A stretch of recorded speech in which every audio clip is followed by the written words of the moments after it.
December 24th, 1971. A 17-year-old girl is sitting on a commercial aircraft, flying high above the Peruvian Amazon. Below her, 2 kilometers of dense jungle.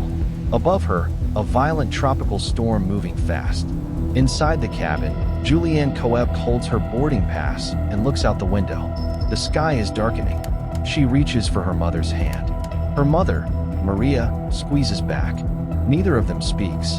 That morning, they had rushed to Lima Airport desperate to reach her father for Christmas. Every flight was already full.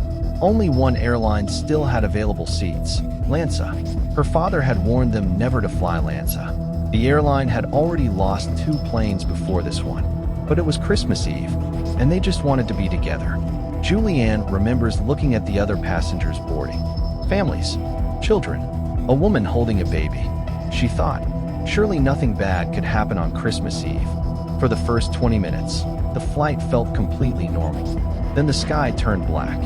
Violent turbulence erupted without warning. Overhead bins burst open. Luggage flew across the cabin. Passengers screamed and grabbed for anything solid. Lightning cracked across the windows like fractures in glass. Julianne looked at her mother. Maria was gripping the armrest so tightly her knuckles had turned white. Their eyes met, and in that single moment, Julianne knew. This was it. The cabin went silent. Not calm, silent. The engines cut out. The nose dropped. Everything that was not bolted down became a projectile. Then, a blinding white flash. And Julianne was no longer inside a plane. She was falling, still strapped to her seat, spinning through open air at 10,000 feet above the Amazon rainforest. The wind hit her like a wall. The cold burned her skin. Below her, nothing but green. She lost consciousness somewhere in the fall. She woke on the jungle floor. Rain was falling softly onto her face. Above her, the canopy of the Amazon, dense and dark, filtering out the sky completely. Her glasses were gone. Her collarbone was broken and grinding with every breath. Deep lacerations covered her arms and legs. She called out for her mother. Only the jungle answered. For hours she lay there, too broken to move, too afraid to stay still. Then she remembered what her father had always told her during their years living in the jungle together. One rule above everything else. Follow water. Water always leads to people. She found a narrow stream and began crawling forward.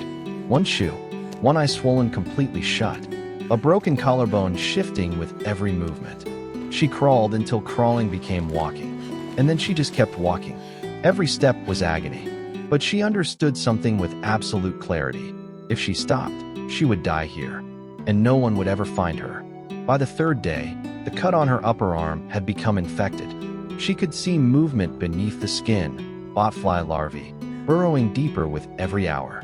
She had no knife, no antiseptic, no way to remove them. She kept moving. On the 4th day, a sound, an aircraft engine, somewhere above the canopy. Julianne burst into a clearing, waving both arms above her head, screaming until her voice broke. The plane passed directly overhead and kept flying. She watched it disappear beyond the tree-line. She sat down in the water, and she cried.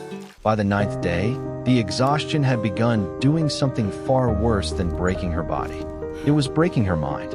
She saw her grandmother standing at the edge of the trees. She saw a boat moving downstream that wasn't there. She saw a village appear in a clearing and then dissolve into jungle. But her legs kept moving. Even when her mind had given up, her legs kept moving. Then, on the 11th day, the canopy thinned. She pushed through a wall of vegetation and stopped. In front of her, a small wooden hut, a boat tied to a post, a rusted motor, a can of gasoline, signs of human life. She collapsed onto the floor of that hut and did not move again. The next morning, 3 lumber workers arrived and found her, barely 40 kilograms, wounds alive with larvae, barely conscious. They poured gasoline directly onto the infected wound to kill the larvae, the only treatment they had. Then they carried her to their boat and paddled 11 hours downriver through the night. At the nearest village, a pilot flew her to a hospital in Pucallpa. She was alive, but at the hospital, she received news that would follow her for the rest of her life. Her mother had also survived the fall. She had lain injured in the jungle, alone, waiting for help that never came. She died before anyone found her, never knowing her daughter was still alive. Julianne was the sole survivor of LANSA Flight 508. 92 people had been on board. Scientists later concluded she survived the fall because her row of seats acted like a spinning parachute, slowing her descent just enough as she hit the jungle canopy. But Julianne has never focused on the physics. She went back to the jungle. She built a research station called Panguana near the site of the crash. She spent her life studying the forest that should have killed her. When people ask how she survived, she gives the same answer every time. I don't know, but I've tried to make it mean something. It's what we choose to become after surviving the unsurvivable. For Julianne, the answer was to go back. What would yours be?